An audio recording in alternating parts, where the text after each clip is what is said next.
Gigi? Oh no, I'm in big trouble now. Help me out quick. I can't just fly away now that everyone's watching me, so just give me a good punch, okay? What? Come on, make it fast. Hit me right here. Satan, punch! Oh! I forgot my tracking. Don't run from me! Very mature. Wait, you just can't go. And welcome back to a brand new episode of the Big Eyes Podcast.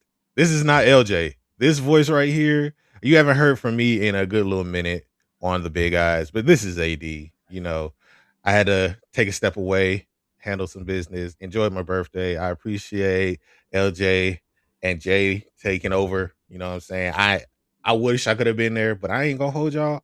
I also don't really experience too much of Urasawa's works, you know? So I let them take the reins on that one. I appreciate them. It was a very good conversation. I had a lot of fun editing and insight on, so I definitely will tap into more Urasawa works. But we're not here to talk about that. We're here to talk about the greatest of all time, in my opinion. One of the greatest of all time, for real, for real. We're here to talk about the legendary Akira Toriyama, and we couldn't have no better other person to come onto the show and come back to the show than my plug and play partner, the other half of Subs Live Dubs Live, my homie Jay. What's going on, brother? Man, it's so great to be here. And it's gonna be really hard for me to disagree with that. Like I could be like objective and be like, okay, but like, are we talking about gray in terms of, okay, this followed this and then this led to this? Or are we talking about like, yo, no, what resonates with me the most? Right. Yeah, man, Akira I'm looking at my little 42 volume set right here. It's the man Akira Toriyama, for sure.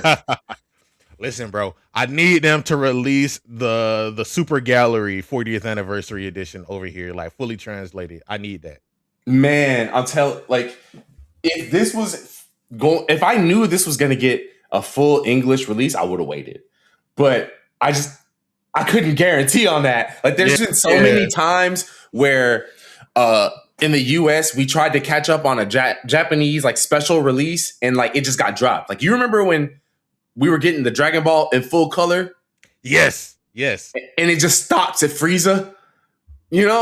Bro, they could have kept going. They should have kept going, And Japan got the whole thing. Why we didn't? The world made. Actually, no. I kind of have an idea why, and it's because 50th. I don't know. No. So the reason why the full color one stopped is because I don't know if you remember there was like a translator at Viz that had gotten caught up in some very like freaky ass behavior. I do remember that actually. That person was in charge of the transcripting for the full color release. Oh, okay. So I think that's why it stopped. Sad to say. They got new people for Super. Exactly. Exactly. They could definitely take over. It's a whole new era. They could just pick up where they left off or start over with the new work and do whatever. But yeah. Well, America needs the same love for Akira Toriyama's works. Like we've got a lot, but we just don't have as much as there is available. And I feel like they should at some point, because one thing that we did get, and we'll talk about it later, but like the manga theater of his collection of one shots before Dr. Slump, that was something great. I'm happy that they did that because I took some time to read through it, reread it last night. I'm like, damn, this man's style has evolved, but he kept the core concepts of what he enjoyed from the very beginning. And you can see that through like Dr. Slump. You can see that through early stages of Dragon Ball and how that just like he took them concepts and just ran with it all the way through. Yeah. And I'll definitely get to some of my other favorites of his one-offs, but that his gag style is the one thing that carries throughout everything, even if the theming is way different from any other release that you might be reading. Toriyama has a unique sense of humor that bleeds through all his work. Yep. And so we'll talk a little bit more about Toriyama in a little bit. There's only one thing I really wanted to bring up as far as news, maybe two things. first thing is for Weekly Shonen Jump in general. For the first time, and I don't think we talked about this before, but it has officially reduced its average print circulation to 985,000 copies. It is under a million for the first time. Weekly Shonen Jump only releases in Japan. It's usually over a million. I don't know if this doesn't count physical magazine sales, but the fact that it is under that for the first time since 1971 is kind of crazy. We are in a new era of Shonen Jump print. I think this is going to be a very big indicator of where Shonen Jump decides to take their next steps in terms of releasing how they release manga. Because we've talked about the Manga Million from Shueisha and how they've released all those different series from the 1960s all the way to now, and they're not just Weekly Shonen Jump, but it's like Jump Squared, Young Jump, Shoujo Jump, or something Shoujo Beat. Shoujo Beat. All of those different series, and just seeing them like show what feels like a digital museum and a collection of history right here in this million of pages. It's very cool to see them take that step, but also, is this the future of it? Because they've also talked about saying like this is not the end. What we've released here is not. This is only the beginning. And we could wind up having an entire library available all across the board by the time it's done with that sort of access, or not so much done, but by the time they have their entire full plan fleshed out. One thing I think that it is worth noting is that the decline of manga circulation has been going on to some degree for the past 25 years. I just think once we've got to the sub 1 million, point, that's where it's easy to point out, like, wait, what is happening to the entire industry? I think a lot of this might, and this is just my personal opinion, it may have to do with the fact that Shonen Jump does not push for longevity in its series the way they used to, for better and for worse, right? I say for the betterment of the mangaka's health, for worse, for the total readership and continued readership between generations. One thing that Shonen Jump has been, and I feel like a lot of Japanese media has been successful in over the past 50 years, is by having a congruent connection through how their stories are told and how media is passed down, right? You have parents that read Shonen Jump that were fans of like Fist of the North Star. Then, maybe like a younger sibling was a Dragon Ball fan. Then maybe their child was a Naruto fan or a One Piece fan, right? And these things like really connect in the sense of we, as these generations, have something we grew up with the whole time. And we grew with this story, and it became a huge part of how we even engaged in manga and anime, Japanese or non-Japanese. Now we're at a point to where, like, how many long-running series are in Shonen Jump right now that are younger than One Piece? Yeah, there's there's two now because, and we'll talk about it next week and the week after with Hunter x Hunter and Togashi. But like, that's one of the handful of series that have come out since before 2000 that are still running in Shonen Jump. Everything else is 2020 now. Yes. And so because of that, it's harder for them to grow this like everlasting customer base, because I'm certain we're at a point where there's going to be kids that have phased out like completely. Whereas back in the day, even if you phased out of Dragon Ball, maybe the next year you were reading One Piece. You know what I'm saying? And so that kept you going. And then maybe a couple of years later, you were reading Naruto and Bleach, right? And even though by that point you're in high school or what have you, like, you still have a continuance with Jump where it's like, no, this is still a major part of my life. We don't have that continuation for people unless they're already a diehard long-term core Jump reader.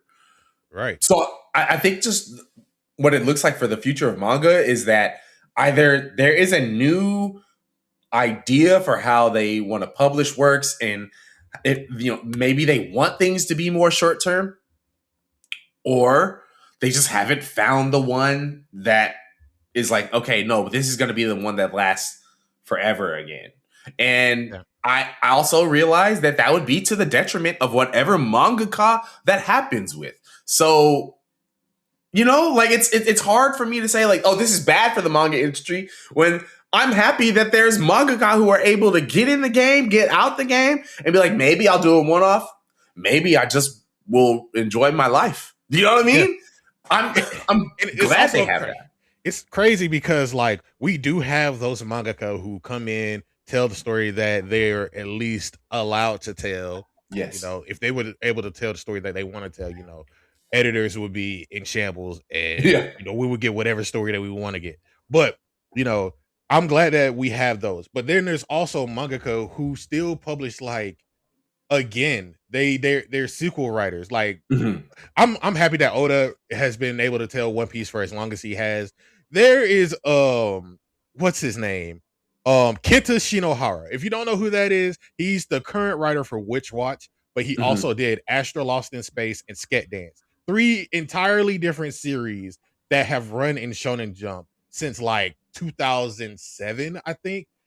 He's been able to jump in and out. You had Tadashi Fujimaki, who wrote Kuroko's Basketball and then came back and did Kill Blue. People who have been able to jump in and out the game and tell different stories. One person who hasn't been able to do that as freely, and I wish they could have, because I'm looking at fucking the Star Wars Visions shit, and I'm like, this could have been it, is Kishimoto. Like, I really wish Samurai 8 could have kept going, but that's a whole nother discussion. But people, but you're right. And that's the one where it's like, he told a complete story. It was like, all right, I'm moving on to this next one. And Shueisha was like, but we're still telling that story, partner. Yeah. Like we might need you back on that, because right now they looking kind of lost. You know what I'm saying? So it's sad how that went. You're right, because if Kishimoto had been, I know he's not the topic, but it's important to say that along with these other creators that have come back, did other stuff, right? He would be in that mix for sure if he was allowed to move past Boruto. Right.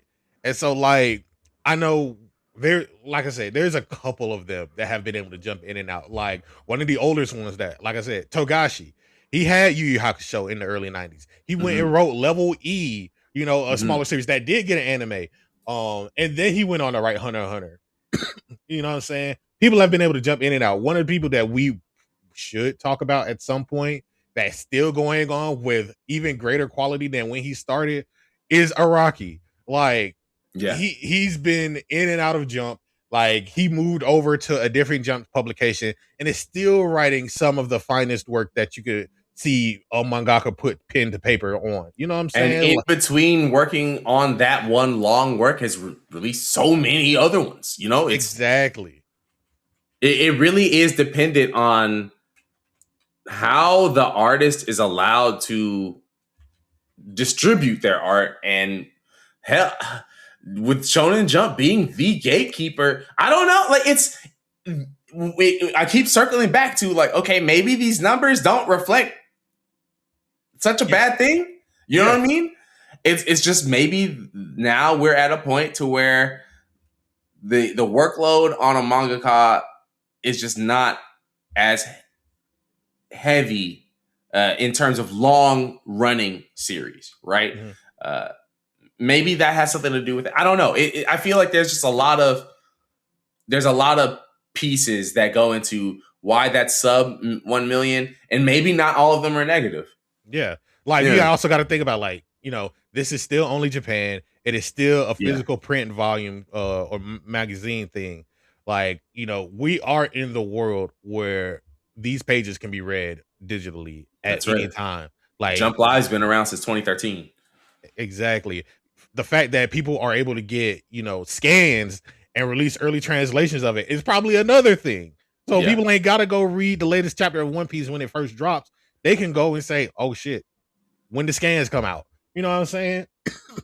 So that's been also another big thing that could probably play into it. And they, shout out to the scan people. Stay safe, stay protected out there. Yeah, for real. They on your head.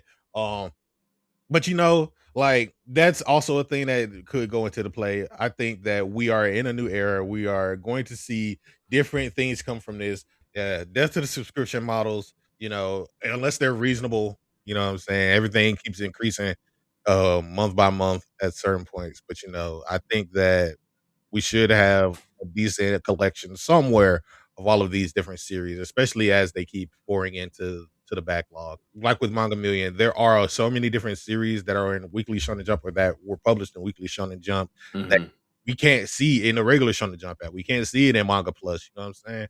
So, I would like to see more of the older series come back. I would like to see mangaka, take the time for their health, let new ones come in, let them tell the stories that they are allowed to tell.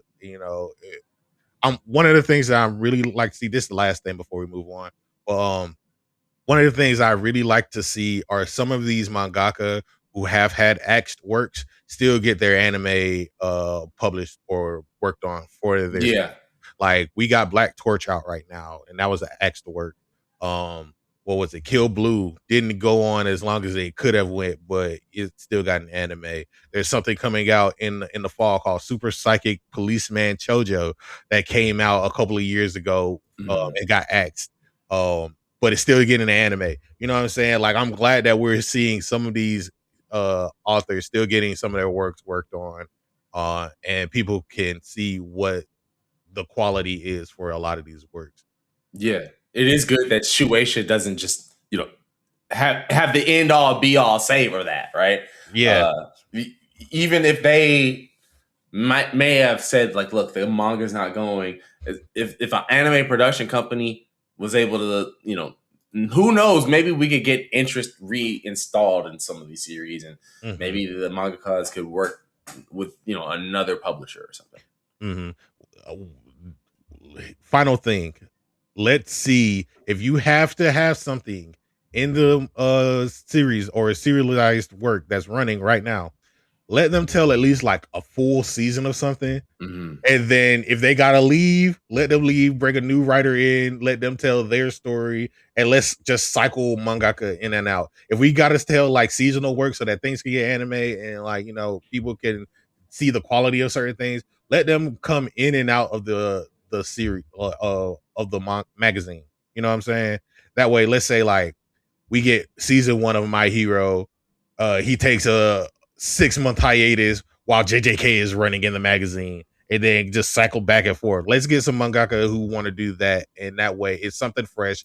It keeps the mangaka, you know what I'm saying, healthy. They ain't gotta tell this long form story, and it might still build up interest for their series when you be like, to be continued, stay tuned for it. You know what I'm saying? Like, I would say that should be the direction that they go with, especially if you're going to continue serializing or putting out production committees for anime for these shorter series. I feel like it, as long as these shorter series are getting these opportunities, to be able to become a bigger IP than just, a one-off in Shonen Jump. Yeah. Like if it means having to cycle through, let's do it. Yeah.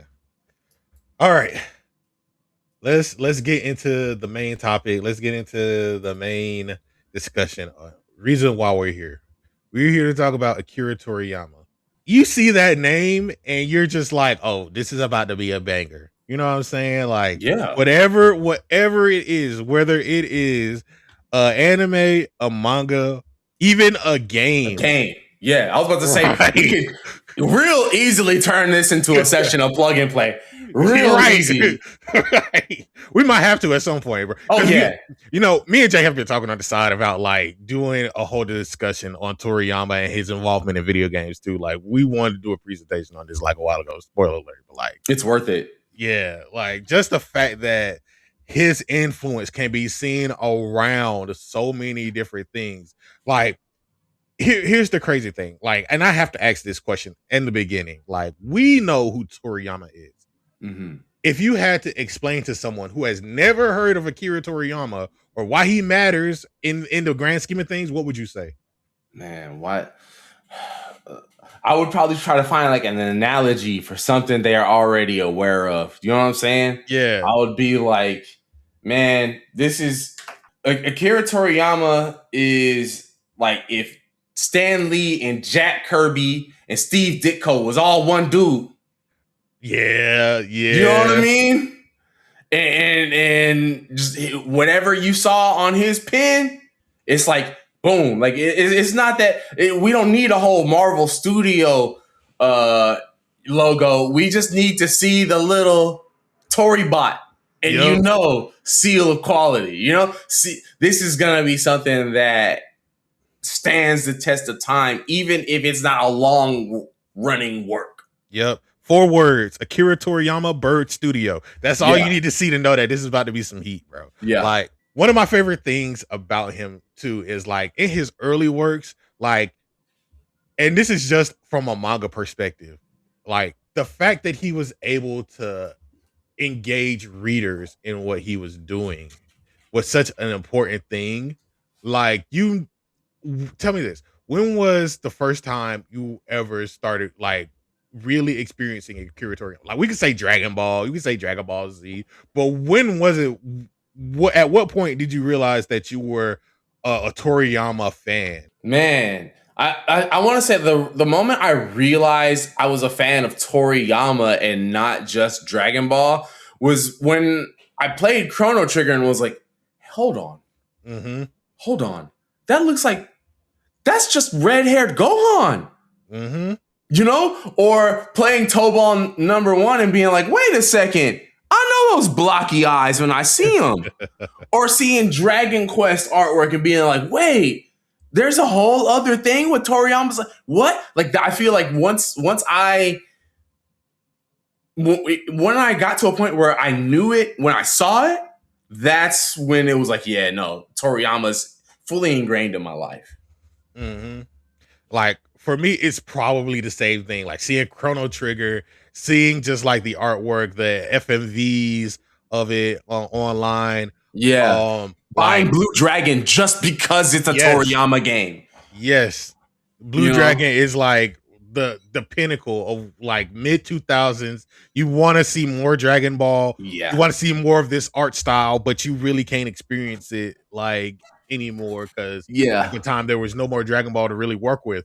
And we like, it's crazy because we go listen to the first 6 episodes of Plug and Play, like where we cover strictly Dragon Ball games. That's how much we love what he did with all of those works, right? But also, like, going back to it, looking at his art style, right, at the very beginning, in his early days, one of the things that stuck out to me is just like how he engaged the reader, how he engaged the viewer. He was a very like gag mangaka, like, and he loved to talk to the kids. He loved talking to the readers and breaking the fourth wall, doing things that like you really don't see nowadays. Like, whenever something is very expressive, the characters on page will, let's say, grab the manga panel, you know what I'm saying, or break through the manga panel if they're being hit by something, and you'll see like lines of the manga panel being broken. If it's like a jail cell or like a bar leading into another panel, the character will actually grab into the panel itself, like showing that there is an extra layer of that depth for the artwork. You really don't see that too often with his later works, but early on he really showed that like, yo, this is more than just a medium of manga. I can tell a way to get people more engaged and pull them into the story, or even bring my characters out of the story into life. You know, the way he would make himself or an editor a character in, maybe if it was just a panel, right? Yep. And that little character is talking to you. They're looking at you while even something else is going on, right? Akira Toriyama has a really great sense of connecting with the reader. But I'll tell you what makes Akira Toriyama stand apart with that too is that this is a Japanese author, and yet all of his gags translate even if you're American. Yep. Mm-hmm. Because all of his gags will be referenced to like something like Dirty Harry or like Mad Max or Terminator or, you know, like Enter the Dragon or, you know, something that like, if you're familiar with just American movie culture, it's like, wait, whoa, I understand these references. And that's important because there are other great, amazing Japanese mangaka where they'll do the same thing, but because it's more of a Japanese reference, it flies over your head. You don't know. You miss out on it. Half the funny stuff in Jujutsu Kaisen, you gotta be Japanese to really know what's happening, you know? I'll give Jujutsu Kaisen this also. Like, they know when to tell an American joke where it's like, oh, okay, I understand that. Or like Chainsaw Man has the references to movies, you know? And I feel like that's definitely passed down from Akira Toriyama's work, right? Yeah. These are definitely people who grew up reading the older stories from Shonen Jump. And I feel like without Toriyama sort of just making that a normal thing in his work, you wouldn't see other mangaka pick up that part in their pen too. I was going to say, how much modern shonen manga can be traced back to Toriyama? Because you got to think about it. Like, I know that's manga modern, like the past 30 years of manga, bro. Yes. Like, and it's not even just a manga, bro. It's like you have kids, American people who became cartoonists and became influenced by Dragon Ball. Like, I can tell you, at least off the top of my head, like a couple of series that have Dragon Ball references. Fairly Odd Parents.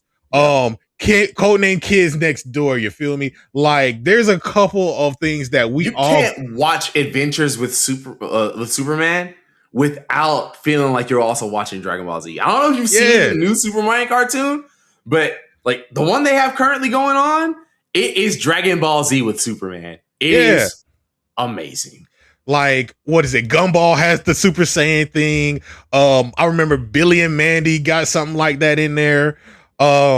There's so many South Park, like so many series just worldwide talk about Dragon Ball in such a fantastic way, like to the point where people had to start.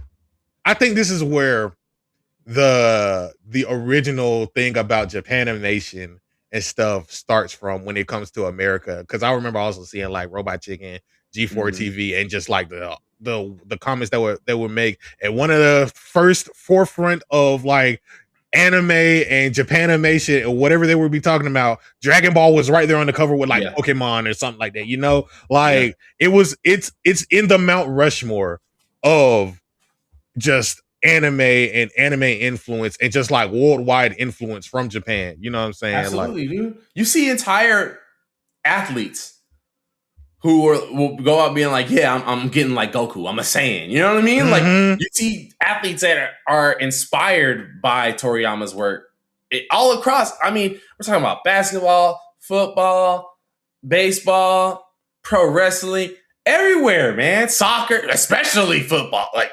football, especially there, man.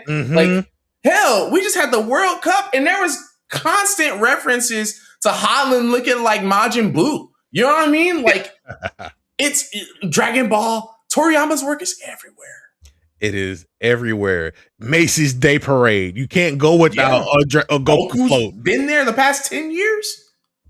Like, you can't just not see the influence of the man. Like, before we get into like full Dragon Ball and just like talk about characters, like, what do you think led up to the creation of Dragon Ball that made it so well? Like, what do you think like the biggest takes from like Dr. Slump and his one shots were like the biggest influences for? So I can tell you, just as a someone who's a little bit of a Toriyama historian, right? It's a lot of that work that he did in Dr. Slump that led to him saying, okay, like now I kind of want to do more of like a fantastical adventure sort of story. So he does a couple of one-offs. Dragon Boy, and the adventure of Tong Po, right? Mm-hmm. Dragon Boy is about this little kid who's a great martial artist. He's trying to like take a princess back home to her home country. Tong Po is about a cyborg kid who landed on an alien planet with a young girl, and they're trying to go on an adventure together to try to collect things to get their way home. Right? Like you could see some of the pieces in what makes Dragon Ball right there. Mm-hmm. Eventually it gets to a point to where like neither one of those really took off, so his editor had him go back and take ideas from those, work in Journey to the West, and boom, we get Dragon Ball. I feel like post Dr. Slump, he had the ideas of what he was going to do with that, and I think even just from the beginning he probably just wanted to do a little martial arts story, you know. Like, I don't think Dragon Ball was, even in different interviews I've seen, Dragon Ball was intended to just be this short little adventure that maybe would have stopped around the first tournament.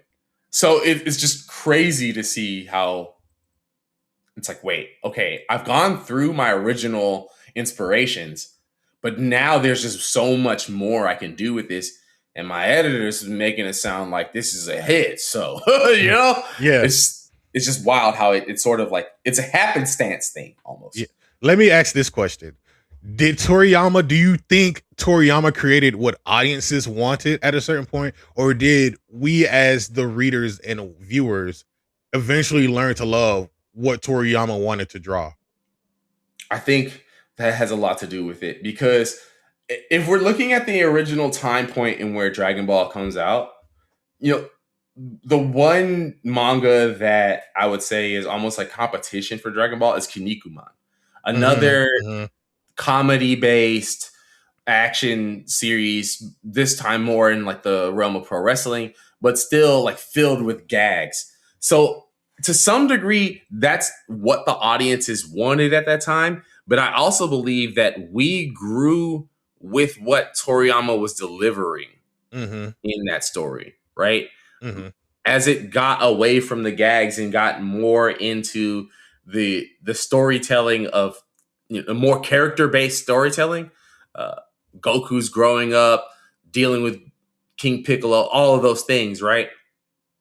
That's where I feel like maybe fans started to resonate with it heavier, because now it's like, oh wait, I didn't expect this story to ever go this place. Right.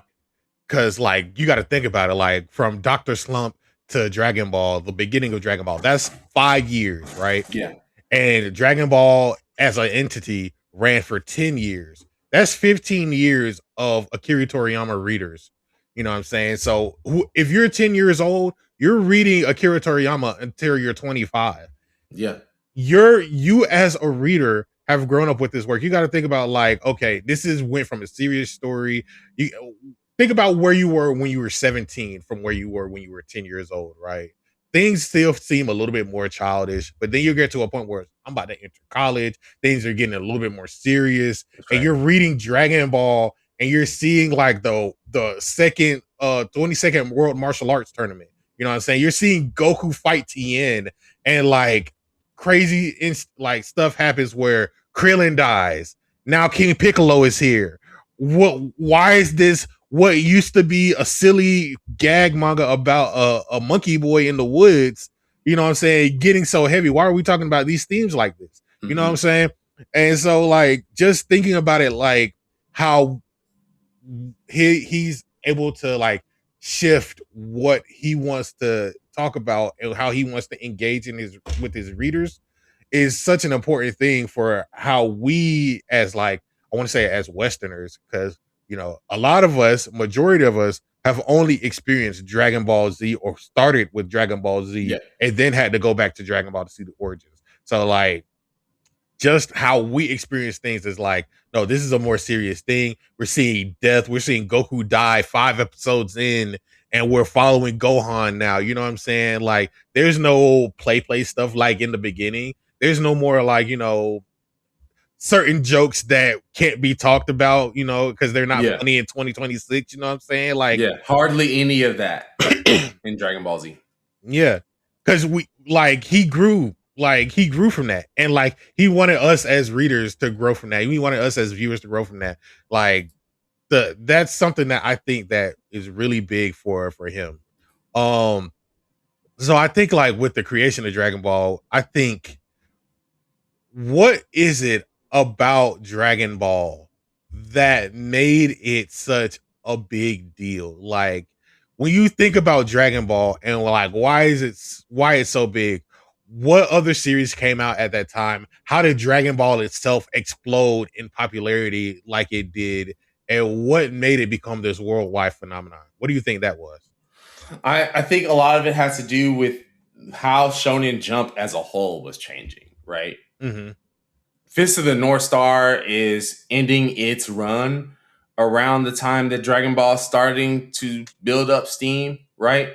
You also have shows like Saint Seiya, where that's an anime at this point. Mm-hmm. And that actually, Saint Seiya has a big connection into how Dragon Ball Z comes to be. And I can get to that later. Mm-hmm. But I feel like it's because you start to have these, I don't want to say more serious. At the time, they would have been seen as more serious stories. But you have these stories that it's more than just a child's fantasy. You have stories that are starting to reach out to older audiences while still being a story that is catered for young boys and girls. And I think that because Shonen Jump was evolving at the time, Akira Toriyama grew with it, or is a part of why it grew. Dragon Ball took off in ways that I don't think Shueisha or Toriyama expected it to. And so as the story keeps going along and as the ever shifting, I guess, normalcies of what make manga at the time sort of grow up, Dragon Ball grew up with it. I don't think you can have Dragon Ball stay the way it was while you have stories like Fist of the North Star or City Hunter being told at the same time, where it's obvious that in the late 80s, Shonen Jump is being marketed to businessmen and high school students and college students. And like it's being marketed to everybody. And let's also think about it like this, right? Shonen Jump by that point had existed since 68. So if you grew up as a little kid with Shonen Jump, it might not be hard to believe that in 88, you're still reading it. Right. And because they've now come out with works that are aimed towards who you are now in 88 as opposed to back in 68, the other stories that are in there are growing with your sensibilities too. And when you have these stories that reach across different age gaps, that's what causes for the longevity that we then sort of see in how stories are told post Dragon Ball. Because I don't think that Shonen Jump storytelling in terms of how like manga are spread out. Like there are great stories, there are stories that are not as great, whatever. That's not really the point. It's just how manga is told and how the arcs for manga is sort of fleshed out have changed since how it was from the 60s to the 80s and from the 80s till now. And I think Akira Toriyama is one of the founding fathers as to why that is. Right. Like you got to think about like from like we could talk about Orale and like, you know, the gag manga, you know, spectrum and how, you know, that went. But I think for Dragon Ball in itself, like thinking about the characters, like the world that they were living in, like between the two, and the fact that they're actually like connected worlds, you know what I'm saying? Where it's more of it's very scientific, it's very sci-fi, but they still have a hint of fantasy and like prehistoricness to it, where like Goku can go run with saber-toothed tigers, and all of a sudden a girl is flying in with a car. You know what I'm saying? Yeah. Like she's an inventor who can create motorcycles and everything, and all of this different stuff that goes into it. And so you're mashing, the nature versus technology, essentially. The same thing that goes into like Sonic the Hedgehog, and with what that ended up being with Eggman and Sonic, that's a whole nother thing. That's another influence from Dragon Ball too, though. But just that whole world building aspect of it, and just seeing all of these different characters, how that kind of runs into each other, and how he's able to tell a more fleshed out world, show world building through it, show Goku, who is this essentially fish out of water character, experiencing the world outside of the mountain that he was raised on. And like we get to experience that world through his eyes, and like whatever shenanigans that he goes through. I kind of want to say, like, was a lot of this, and you know this more than me. You'll probably know this more than me. How much of Dragon Ball do you think was planned? Because we know that it took inspirations from Journey to the West. But like the fact that we know he forgot characters along the way is a one thing. But like, how much do you think he actually planned for in the beginning stages of Dragon Ball? Give me a second while I reach for this. And I'm gonna tell you exactly where I think the planning stopped for the original idea. Because I when I was a kid, I read up to like volume 7 or 8, right? Yeah, and that's around like Red Ribbon Army stuff. I'm pretty sure. Right now, I think original planning stops around like volume 4. I can see that. Because I really do think that this was and I'm judging this based off.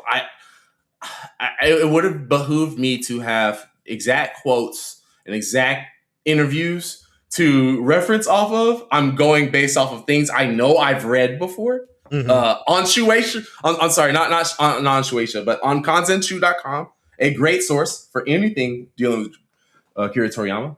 But I do know that, I brought this up earlier, he had only really initially planned up to around the first martial arts tournament. Like it was in getting the Dragon Balls. I think really it might even be a little bit past that, maybe, because I know like I would like to think like maybe around Pilaf at the furthest, right?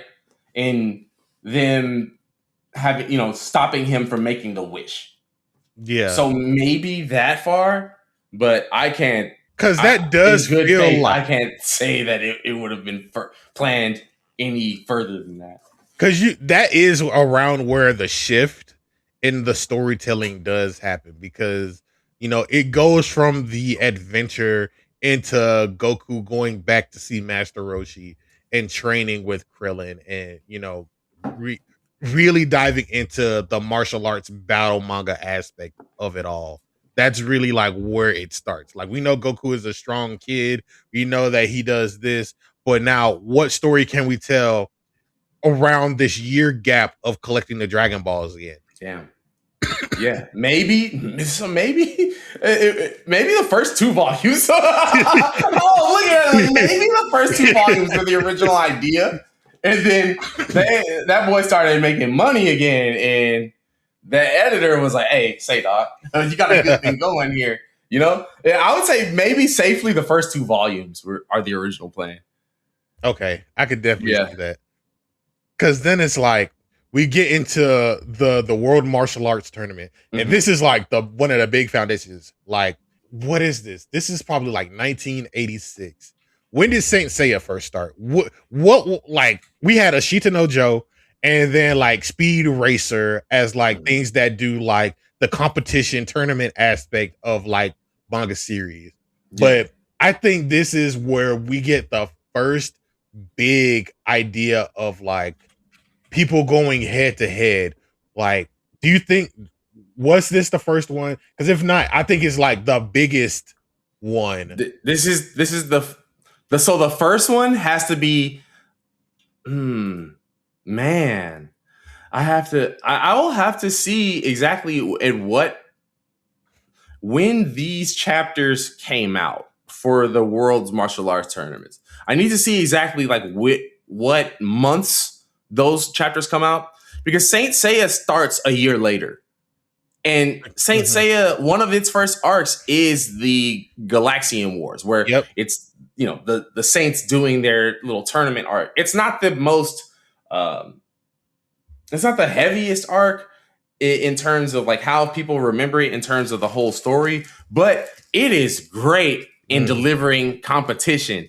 And I feel like it picks up off of that sort of like Ashita no Joe sort of theming of like, hey, and also, you know, Rin ni Kakero, another Shonen Jump manga that Kuramada had done before, was a boxing manga. So I feel like he had kind of had an idea of doing stuff like that too.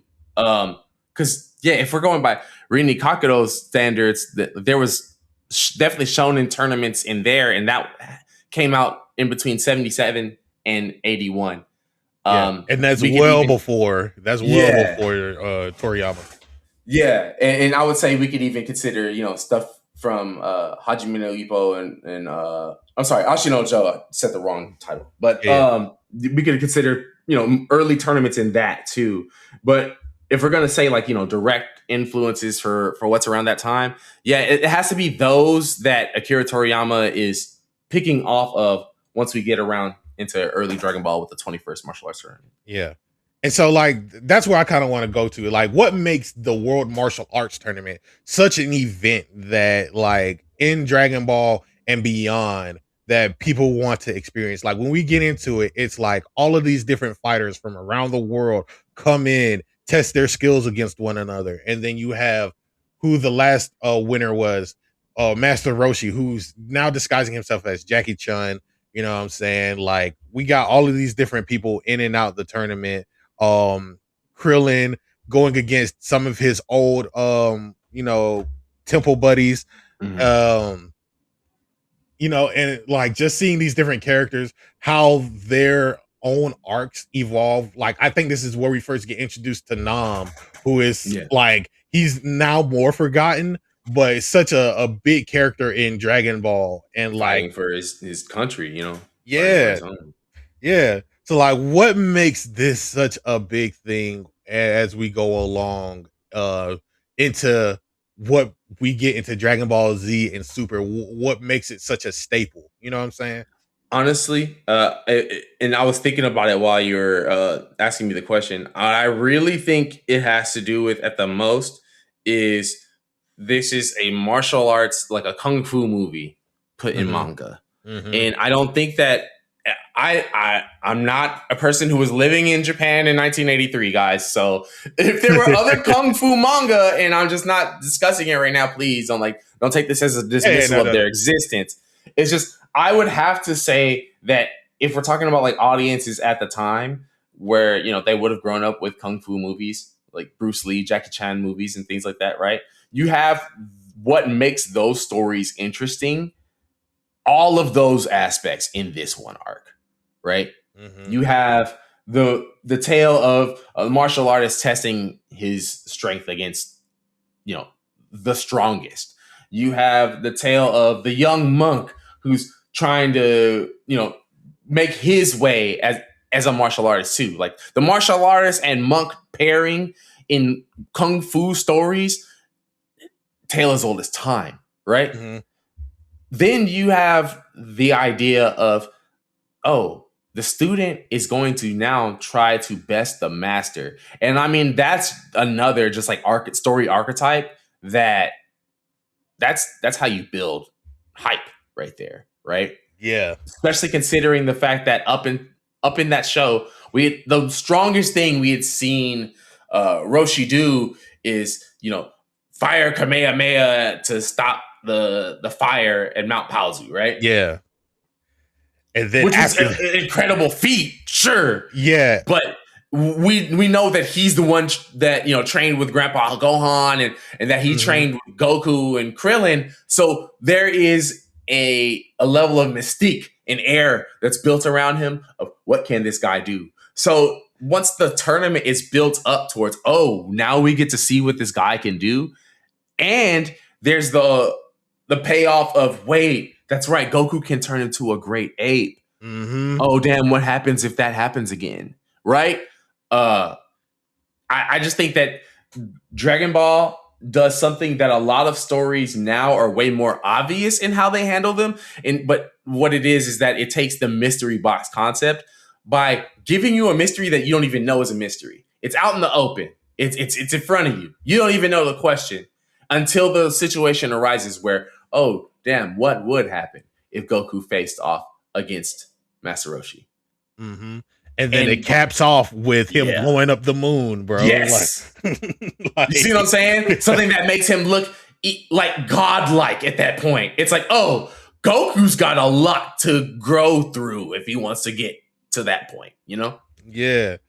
Like the escalation. And we'll get into power scaling at a certain point. But just showing that escalation and the mystery of who Master Roshi is, showing Goku that he still has a ways to go. There will always be somebody stronger than him, trying to push and instill that lesson into him. I think that's one of the biggest lessons and themes that Dragon Ball has always pushed in. Like, you can relegate to real life. Like, there will always be somebody better. You always got to strive to be better than where you are right now. Don't be complacent, because you will easily lose yourself, and you can easily lose against the next person. Always find a challenge in something, in anything, which is why I like Goku as a character when it comes to him wanting to challenge fighters. It may get him into a lot of trouble when he's like, I want to challenge you again, and throw somebody a sensu bean, and they're still trying to kill this man. You know what I'm saying? But it throws everything into a loop when he's somehow able to navigate and escape that situation further down the line. I want to kind of get into Dragon Ball Z, because we get through the escalation of all of this. We get Red Ribbon Army and like the technological advances and things of that nature, seeing like militarized people come through. Also, we get to see the return of Dr. Slump characters in that arc. Yeah. I really like how Toriyama was able to bridge the gap between the two series. It really makes it feel like an isekai, even though it's really not. But just seeing them bridge the gap, getting into King Piccolo, and just seeing where things escalate from that, is more. It seems to transition somewhat into a more spiritual realm, with like him being listed as a demon and these souls being able to be brought back to life. Goku actually meeting Gohan again after a long time. Just the whole mysticism of that. But then we get into sci-fi elements with Dragon Ball Z.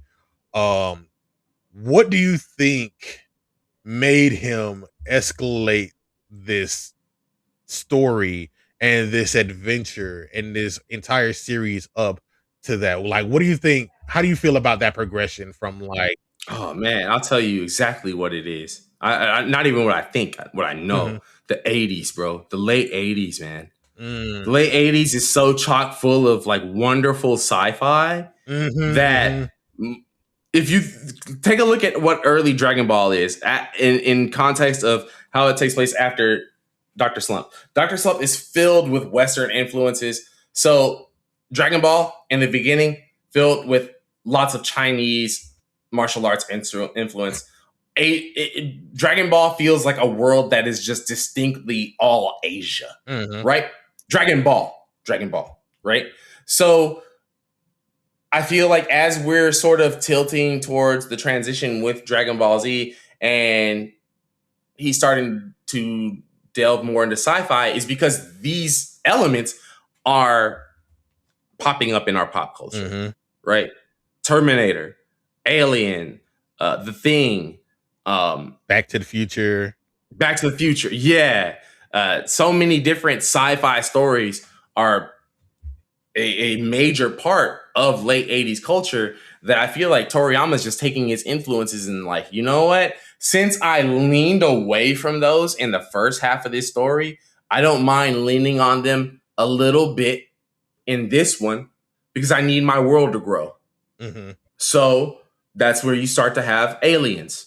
That's where you start to have robots from the future, someone coming from the future to warn you about robots in the future, right? Like you see these influences. Hell, Trunks looks like John Connor in Terminator 2. These references are coming back into his work because he had been doing his best to work around having those influences work. And I feel like now he's just ready to dip his toe back into including those types of sci-fi references or American pop culture references in general, which just at the time happens to be heavy on sci-fi. Yeah. So like this is where a lot of us really get into Dragon Ball. Dragon Ball Z is like that for us in like the late 90s. I know we had the Harmony Gold dub, I believe, and like the Ocean dub. But like what do you think made it so important for like Dragon Ball as a whole to get this story told right, or like get told in a way that us over here in the West would like appreciate more?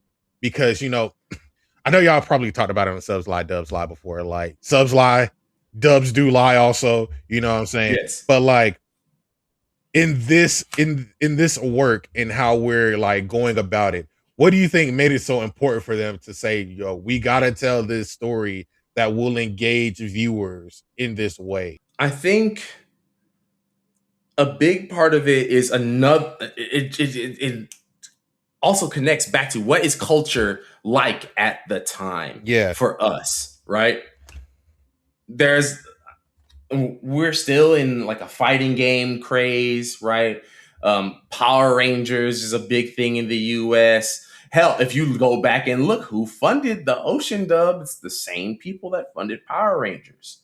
You go back and watch the Ocean dub Dragon Ball Z, the soundtrack for it sounds like the soundtrack of a Power Rangers episode, because they're taking the same sort of like sci-fi, like action elements that are already like our culture had kind of already been like put on a beta test for, will they be receptive to Japanese shit? Yeah. We didn't know it, but we passed the beta, right?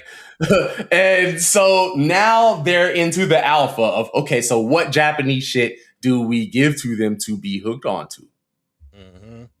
Dragon Ball. I think it's missed often how Dragon Ball was not just a Japan pop-in series. At the time when it was new, it was popping all over Europe. It was popping in Mexico. We kind of were like some of the last folks to catch on. Yeah. So I think because if you go back and see how big it was in Europe and Mexico in the 90s, someone had to have been paying attention to like, hey, what IPs work across the world? And they're like, oh, the Dragon Ball Z thing is hot. Right. Like, somebody's got to bring that here. I think like 97 is like when it really took off. Like 97, 98 is around that time. I think it's on like, it wasn't on Toonami just yet, but it did eventually. Yeah, it was on local television, like in local markets. Yeah. Yeah. And then people are like, no, this is actually not that bad. And then it got brought over to Toonami for us. And like the Toonami generation is really where it exploded. I think Pokemon has a lot to do with it too, right? Because Pokemon made anime a household thing. So now you have kids that are used to this, like I don't even think we're, if you're a child, you're not calling it anime yet. You don't even know the term. Right. But you know it when you see it. Yep. So when you see this other show that's aired early on the same channel that you might have watched, Pokemon on, or like, maybe you were watching Power Rangers early in the morning, or Superhuman Samurai Cyber Squad, or whatever the fuck. Right? Yeah. Like all those things that are in that sort of, hey, local television is showing this in syndication, it was grouped in with those. So I think for most kids, it was like, okay, I'm keeping the TV on. Let's see what this is. Oh, that's really cool. I know I should watch this every Saturday or Sunday or what have you as well. And once that took off, then it's like, oh, wait, we're seeing these really cool stories, but they're telling this to us over and over. What do you mean Cartoon Network's now moving past that? Like it's just a natural escalation. Yep. And so, like, when it comes to like escalation, we got to talk about power scaling, bro. We got to talk about like, the evolution of the powers from Master Roshi from the beginning of Dragon Ball all the way through. I want to talk about like Super, but like Super kind of like deviates into his own thing. So I guess we could like, did Dragon Ball invent the modern power scaling? I want to say, like, because of that, like when you think about it, like we go from like local city threats, like when you think about Marvel and like just like the downscaled neighborhood friendly Spider-Man or like those type of threats to the Avengers and galactic level stuff. Dragon Ball does do that sort of thing when it gets to Dragon Ball Z, right? Do you think that this is a problem? Do you think that like this was a storytelling issue? Like, did things become out of hand and like he tried to solve it through different methods? Like we got scouters, we got transformations, we got training 100 times gravity, while flying across space, while we got espionage tactics with Krillin and Gohan. You know what I'm saying? Like, what do you think? I feel like in the beginning, those were just ways to use a narrative structure to let you know who was stronger than who. You know what I'm saying? Yeah. Like, okay, instead of, because back in the day, power scaling existed through actual like just seeing what they did, right? Yeah. Fist of the North Star, Kenshiro comes up to a place. It's either peaceful or somebody is strong arming everybody. So what do you see the guy that's strong arming everybody do? Kill somebody real bad. So then eventually Kenshiro beats him and he kills him real badder, right? Yeah. Power scaling. So instead of it being Akira Toriyama showing you these guys roughing people up all the time, because I mean he definitely did it at times, right? Yep. I think it's easier to have it by, this guy number bigger than other guy number. And it got to a point where it was like, okay, well, now I have this transformation that is like this upper echelon of power that is supposed to just be stronger than all the shit. Well, man still got people to fight. So fuck the numbers. Let's just show you now. Yeah. Because like when you think about it, like think about like the transition from like Frieza Saga and like scouters and power levels and sensing energy being such a big thing to like resetting the scale in Cell Saga and Android Saga, right? Where now we're talking about endurance and stamina and like infinite levels of energy. And then when you get into like Cell, you think about like how he was starting off weaker than everybody and had to use like these different components and absorbing the androids to make himself fight on par and eventually be stronger when he got to his perfect form.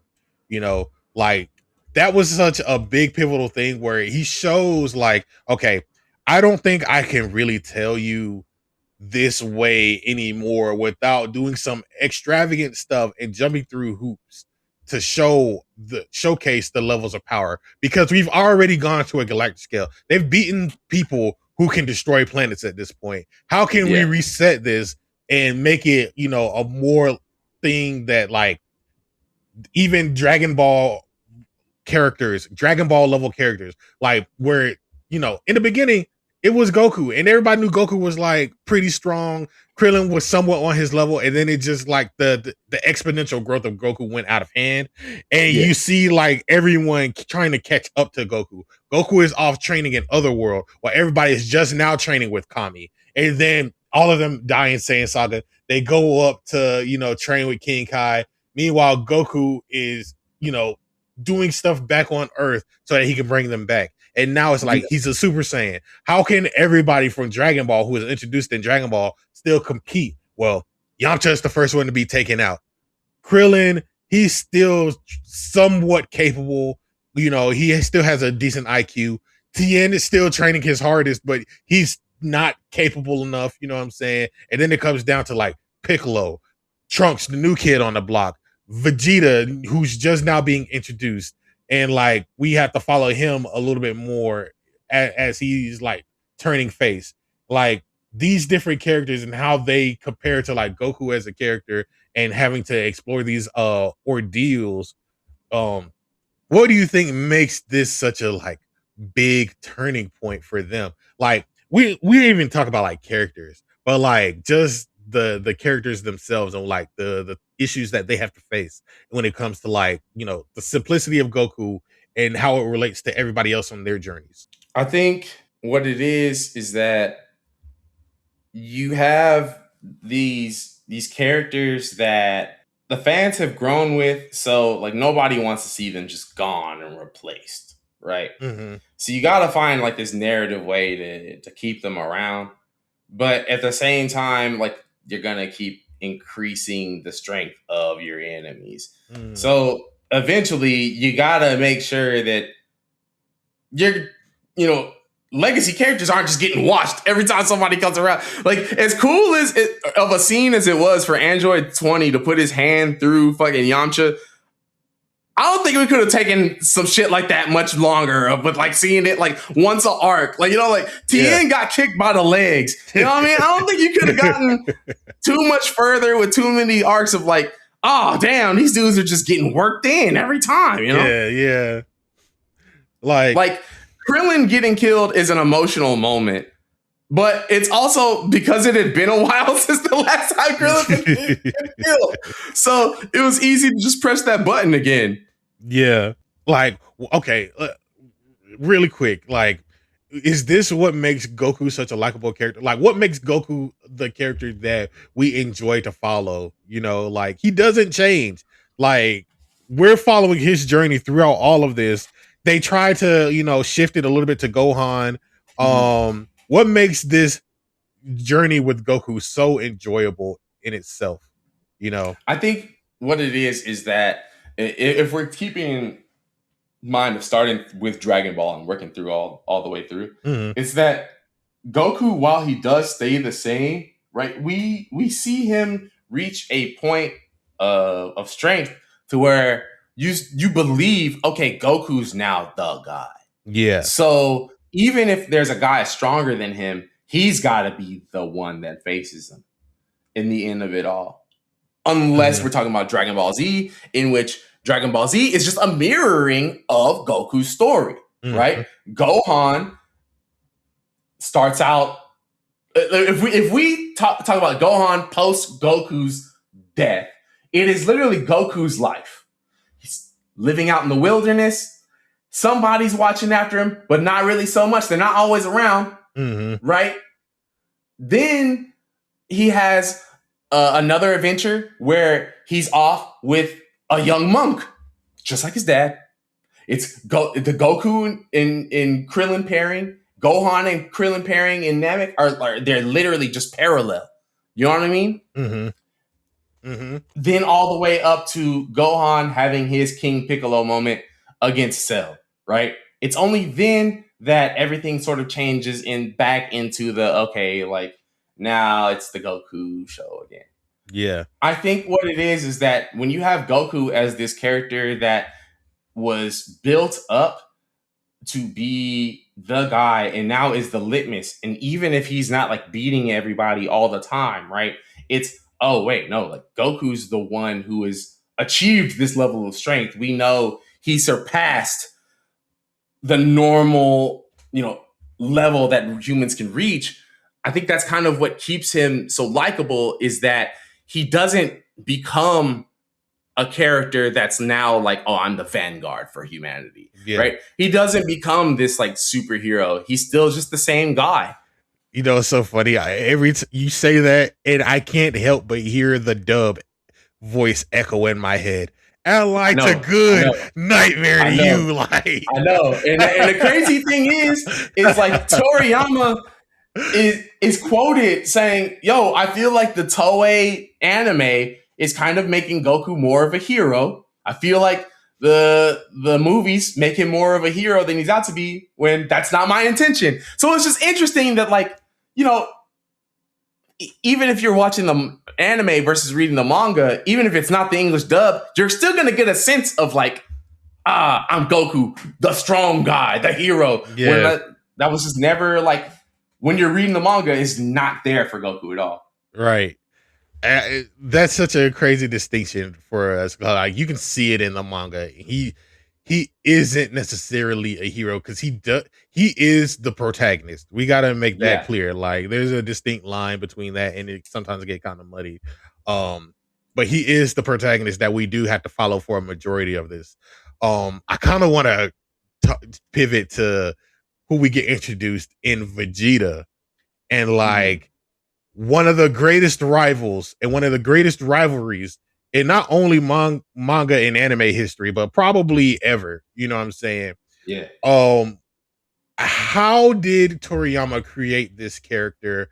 And like, what is it? So what is it about him that makes his character arc different from, you know, the shift of Tien and like Piccolo, where he's the enemy, he's the antagonist, the villain of a certain arc, and then he switches over to being a good guy? Like, is he a better written character than Goku in some aspects? Like, what is it about Vegeta's character that makes him such a pivotal person to follow throughout even current Super?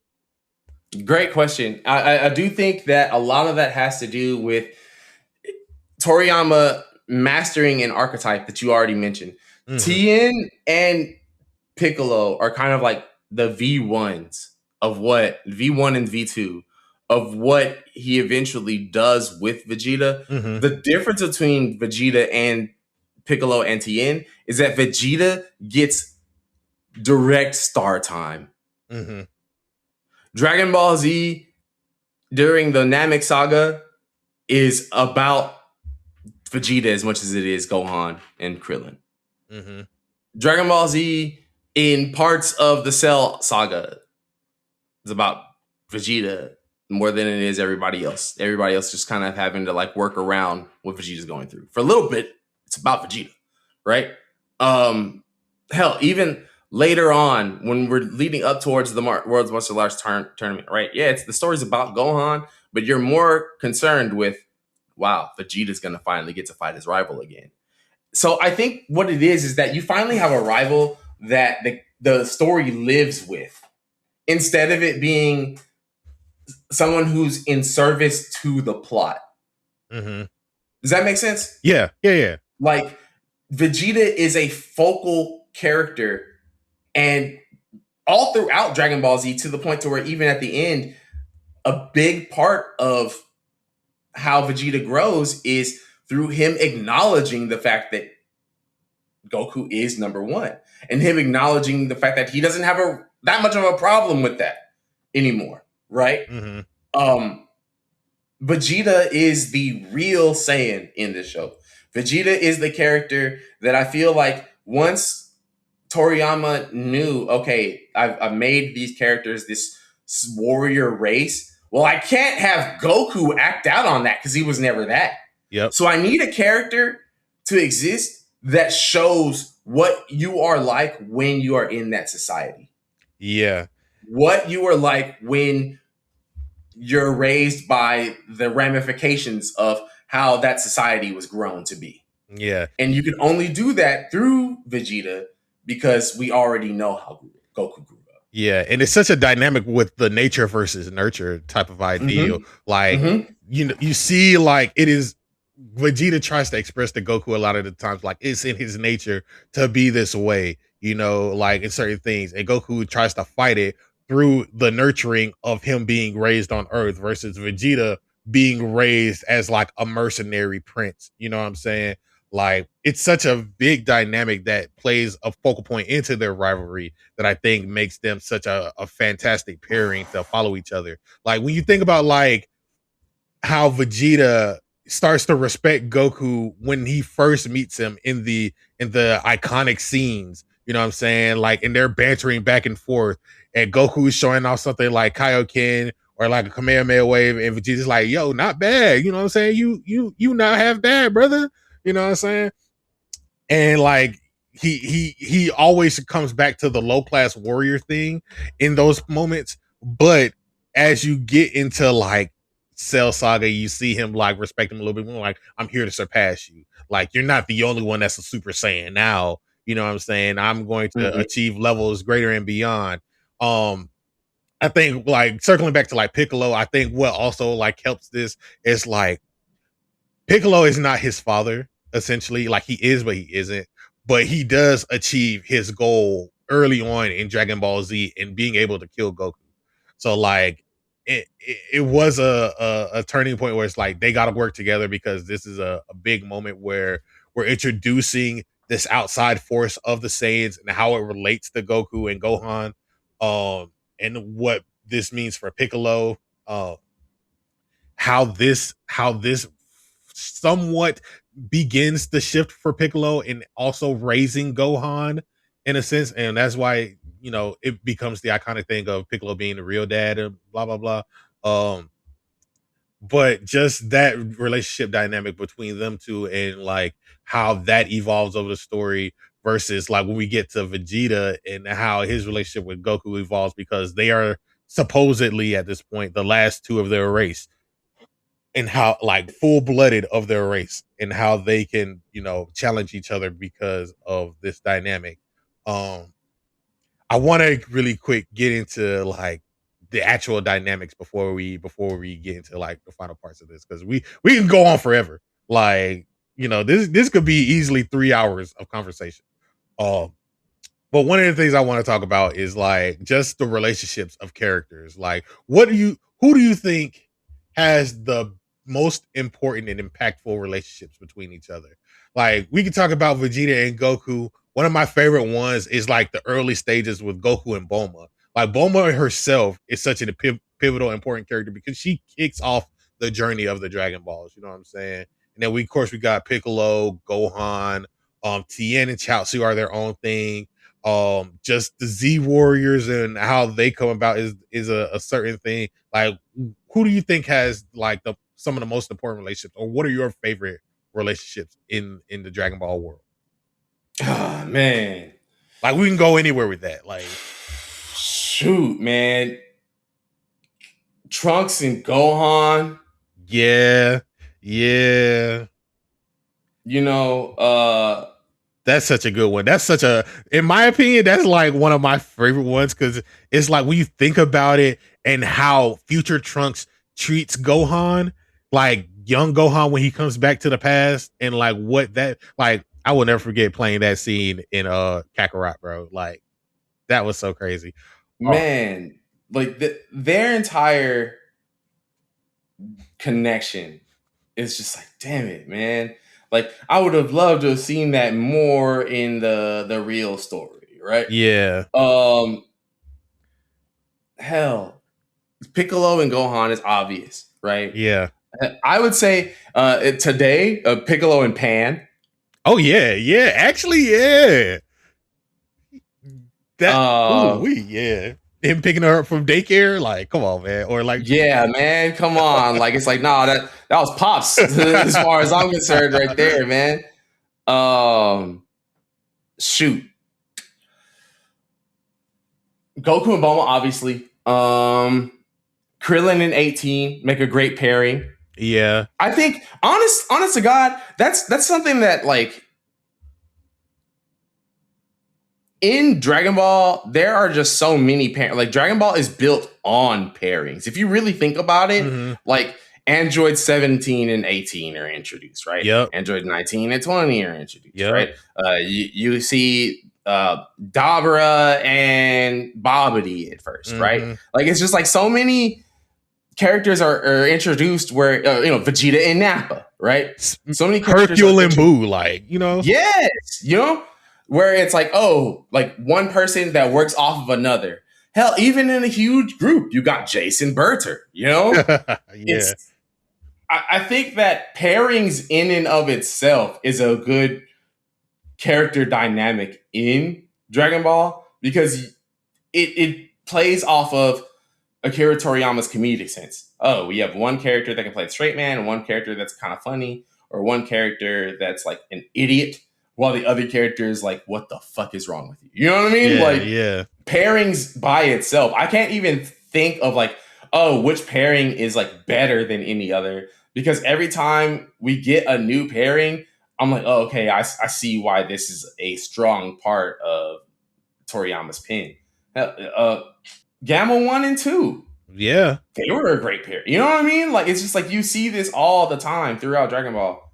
And when you really stop and look at it, it's like, damn, like there are a whole lot of characters that are paired off, either when they're introduced or later on. Yeah, and you can see, like, I think it's a more testament. I think it's called the manzai structure of comedy, where they always work together as a pairing and like they play off of one another. Like, I love seeing that in Dragon Ball, where you get to see them, like, you know, sometimes they'll be banter back and forth. One of them is straight man, one of them is like, you know, the airhead. You know what I'm saying? Like something that really pushes these characters in their dynamics forward. Like, shit, Whis and Beerus. You know what I'm saying? Like, just things that go into making these characters feel more alive, and like just you can see friendship dynamics with these guys like play a part in like actual real life. You know, one of my things is like I appreciate them doing this early on, and like still to this day is keeping Bulma relevant, because she is like, in the beginning she is somewhat the actual main character until it becomes about Goku for real.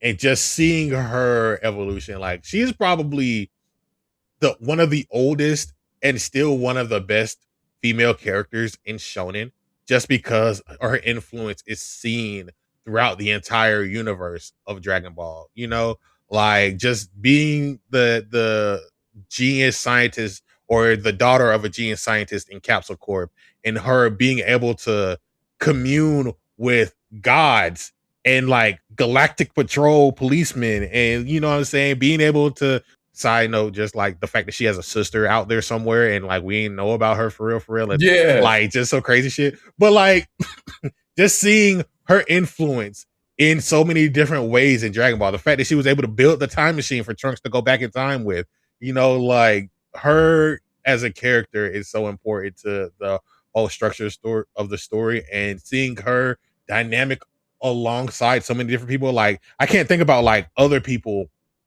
being involved without Bulma's influence, like her and Goku, her and Yamcha to a certain extent. Like she had some stuff from Master Roshi early on, you know what I'm saying? Krillin, and then just like playing all the way down to Vegeta and getting married to him, and just her dynamic like with Chi-Chi, all of these different people, like she is probably one of the more important and impactful people across Dragon Ball. That's just not just Goku.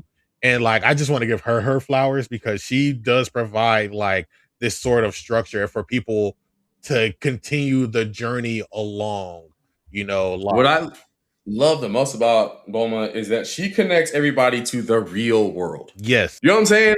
Like all of the Dragon Ball characters exist on their own timing. In this whole like, yo, the matters of like human beings don't really like, they ain't worried about like economic shit or nothing like that. You know what I mean? Like they ain't worried about nothing like that, unless, you know, Chi-Chi needs Goku to go get a job for a little bit. Yeah. But beyond that, Bulma's the one who connects them to like, you know, shit with science, right? Because she's the leading scientist in the world, right? It's because Bulma's connected to them that the stuff happens in superhero, right? Yeah. Because it's regular people that are like, wait, hold on.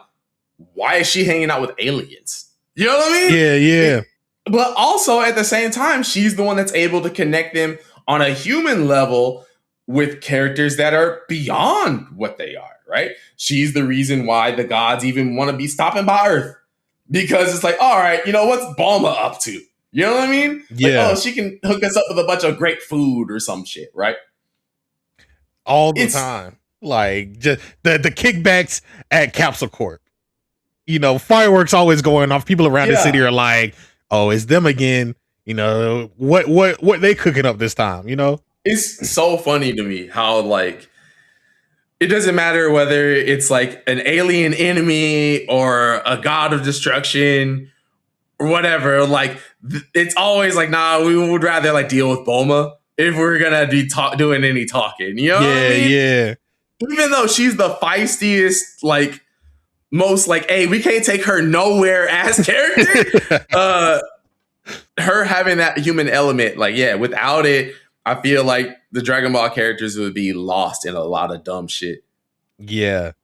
And so like just the fact that she is this type of character, like she helps ground the story and like Mhm. where everything can get out of hand, she pulls everybody back on the earth, pulls everybody back together and like kind of just helps the narrative kind of push forward through these different inventions and like, you know, whenever we need something, whenever something is necessary, Bulma is always going to be there to help make it happen.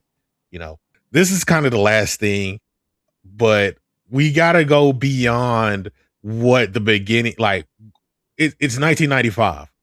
Dragon Ball is ending. Like Dragon Ball Z is ending. We don't know anything about Dragon Ball Super. Of course, we got GT on the horizon as far as the anime is concerned. And we covered Dragon Ball GT earlier this year. So go listen to those episodes because that was such a fun time. We got Vegeta's Confessions playing. That was so crazy. But beyond the horizon of Dragon Ball, we get into this is not the end of Toriyama as far as like publishing stuff. He does Not put even out close. we get some like one-offs, one-shots. We get Kawa, which is more of a gag manga, and then we get into Sandland and like some of the other works that he does. First, what is your favorite post Dragon Ball work from Toriyama? Not just in terms of like these manga, but like games as well. Like what was he doing after this that made you be like, all right, yeah, no, he's the one. Yeah, man. If we're talking about just like manga stuff that I've gotten into that's post Dragon Ball, he had a manga that he had done that was like a few chapters during Dragon Ball called Cashman. There was a remake that got put in V Jump in like '97. That was done by like it was illustrated by Nakatsuru, so it has like the late '90s Dragon Ball GT art style. Okay. It's basically this like alien officer that's like trying to join the police, acting as a superhero who saves people for money. So like, yeah, it's just like a weird little like goofy story, but I like it. I think Cashman's design looks really cool. I feel like that's where he got the idea for Hit from, was from his Cashman design. If you ever take a look at that, they're very similar. Okay. So like, yeah, that would be like probably my favorite one if we're talking about like the stuff that he did around that era. I've played the Go-Go Akman game. I've never watched it or anything like that. So like there's like a lot of like little stuff where it was like, oh, Akira Toriyama's involved. Okay, I'll check it out, right? Mm-hmm. Like Tobal number 1 and 2. I definitely played those just off the strength, you know? Yeah. You brought up Sandman. Like that one's a really fun journey too, which I think is really cool because it goes back into like his like sort of sense of humor with like Demon World type stuff, right? Like he has this like really goofy sense of like having demon characters. So I thought that was really interesting too with Sandland. So yeah, there's a lot of little one-off stuff, but I would say like those are the ones that like really resonated with me the most. Okay.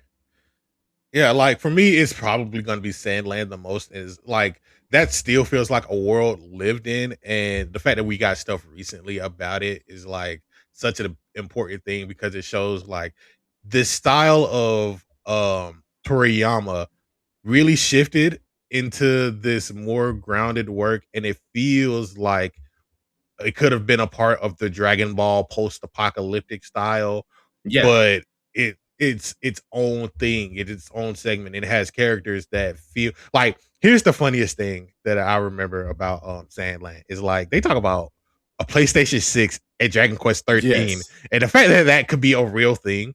Yes. And like in the next couple of years is kind of fucking crazy, bro.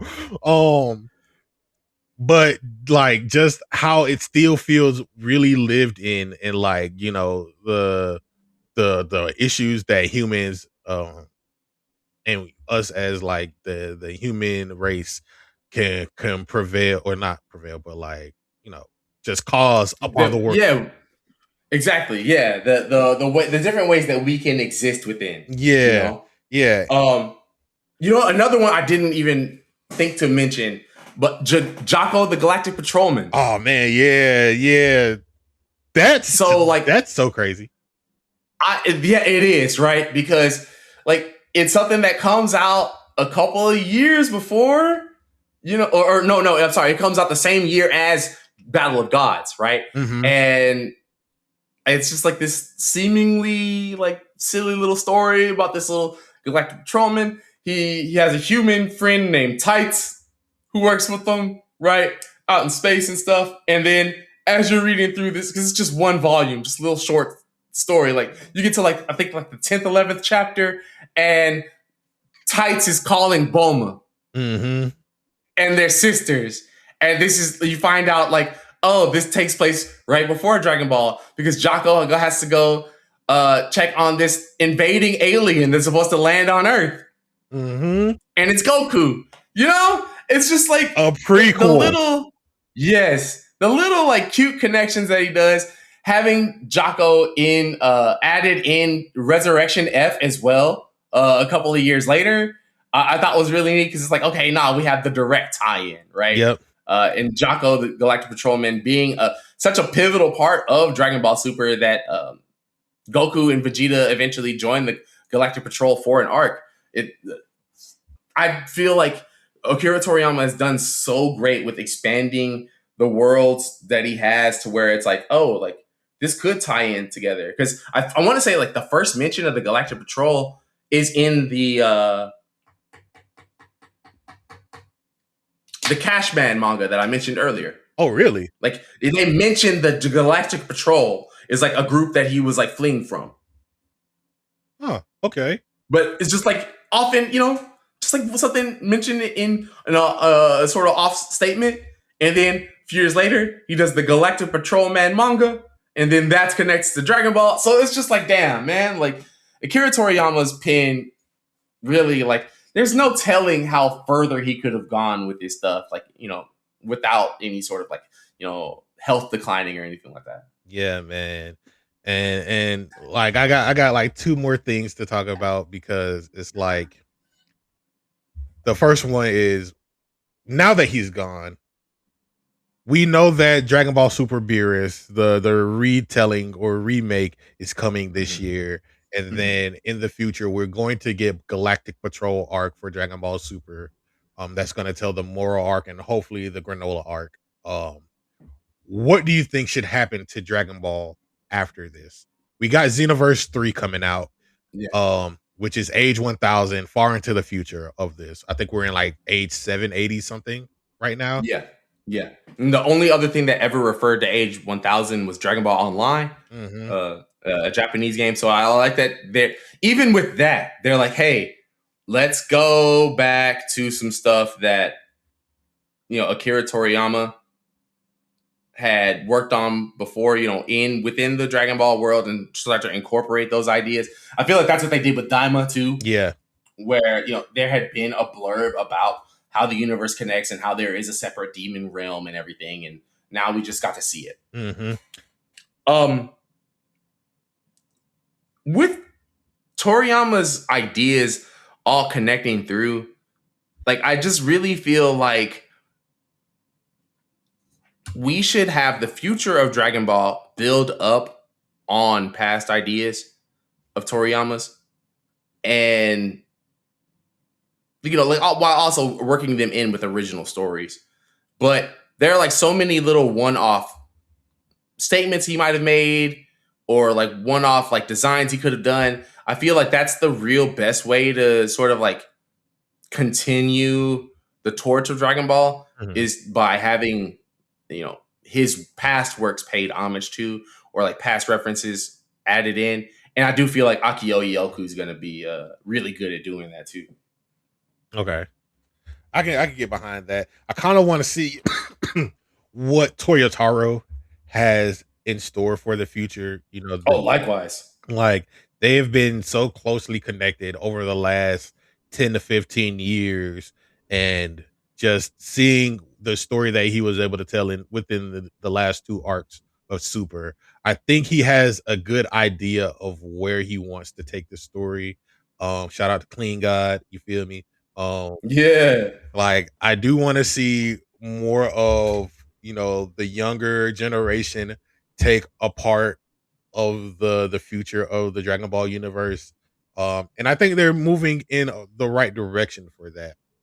I think the last thing that I just kind of want to talk about is just like Toriyama's influence, because we got the Super Dragon Ball, the Super Gallery for Dragon Ball, and just seeing all of these different mangaka like be influenced by him. Like we got Kishimoto, we got Oda, Araki, some of the greats that put their Yeah. pen, showing that Dragon Ball and Toriyama and how he influenced them and how they have been inspired by him.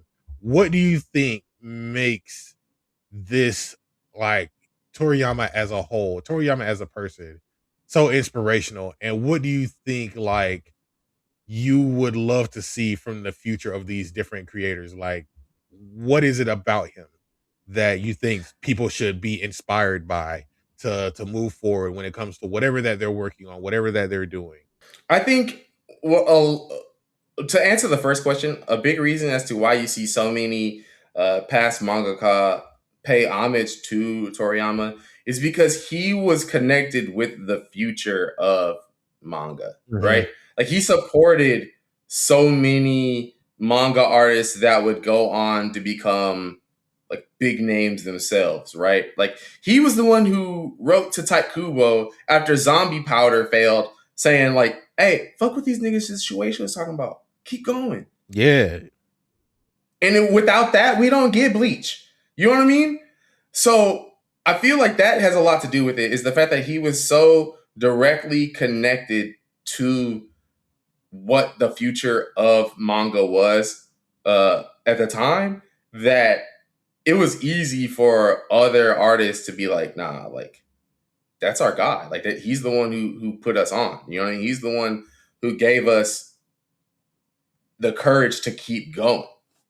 And beyond just the like inspirational point of it all, beyond just the like, oh, hey, like, you know, like he makes these great stories that we can build off from. What I really think is that in his stories, you can feel the hope that he has for the future in general, not just for like manga or for manga artists, but for how his worldview. I feel like it's easy for people to get encaptured in and to feel like they want to be a part of, you know? Yeah. So I think that's why it's easy for people to want to be inspired by his work, because of the fact that, man, who else is telling a story that makes you feel like you want to keep going, even though you're not the, you know what I mean? Like, I'm not saying no one else can tell stories like these, but like if we're talking about like the origins of like a story that resonates with people so much that they want to see themselves in the hero, beyond just having like, oh, I want to have power, right? Beyond just it being a power fantasy, just in like, oh no, like that's the sort of way I would want to protect the people close to me. Toriyama writes those characters the best. Yeah. And so I'm happy to see that Toriyama, his life, all of his works, his dedication to the different mediums, and like he showcased so much to all of us. And I think a lot of people, I know a lot of people would not be the person that they are without experiencing some of his works. Like I know I wouldn't be the person I am today if it wasn't for Toriyama. You got a big inspiration to Toriyama. So many of us, we would not be the Lookout without Toriyama. Yeah. Like we would not be doing this series. We wouldn't be the collective we are. Yeah, for sure. Like, so I just want to say thank you to Toriyama for being such an inspiration to all of us. Thank you for, helping so many people in their lives, making them laugh, going on these journeys with your different characters, like all of these things that you have put out into the world for us to experience. Like, I wholeheartedly appreciate everything that you've done, and till we meet again, as you would like to say in you know, thank you for everything. Yeah.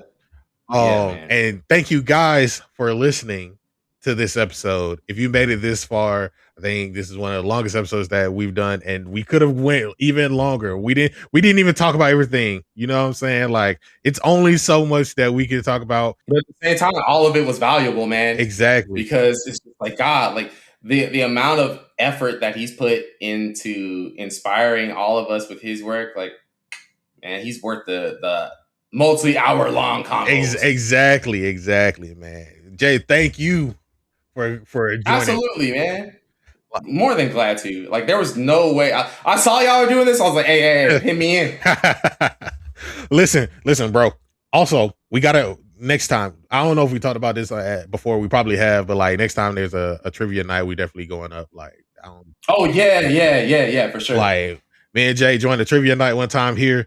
And let's just say, Toriyama. I overthought the easiest answer of all time. I y'all. did too. And we lost by 3 points because of that. Because, man, never again, bro. Never again. Next time I'm gonna be like, nah, they want the easy answers, buddy. They want they're not looking for the genius. Hey, have you really read through the whole manga answers? They just looking for, do you know this shit a little bit? Yeah. And that's good enough for me, brother. Yeah. Because we know this shit, a lot of it. Yeah, exactly. Shit, man. Next time. But thank you guys for listening. Next week on the lookout, we will be talking about Yu Yu Hakusho Chapter Black. One of my favorite arcs in Yu Yu Hakusho, written by one of my favorite mangaka, Yoshihiro Togashi. And I think the following week we will also be talking about him and his works as a whole. I think that will be the capping off of Summer at Comment House. So stay tuned for that. Next week, Chapter Black's one of my favorite arcs of all time, so y'all can expect to hear me there too. Oh yeah, bro. Mia's gonna hate us. I know he's gonna. Yeah. I know he's gonna want to keep it short. It's not gonna be short. I can't. I have too many points to make, bro. It can't be, bro. But thank you guys for listening. Thank you guys for tuning in. You know where to find us. The Lookout RNC, Twitter, Twitch, TikTok, IG. Sub to the YouTube, please. We're trying to reach 1,000 before the end of the year. You know, follow us everywhere. Follow us. If you want to talk about Dragon Ball, just follow us in general. You know what I'm saying? Like, just don't bring no power scaling stuff to us. Don't bring no no power scaling stuff. And if I'm trying to make sense, man, just like maybe you try to learn something before you tell me I'm not making no sense. Yes, please. Like, don't bring us no bullshit, man. Like, please, God. But yes, thank you guys for tuning in, and we will catch y'all next time. Y'all be easy.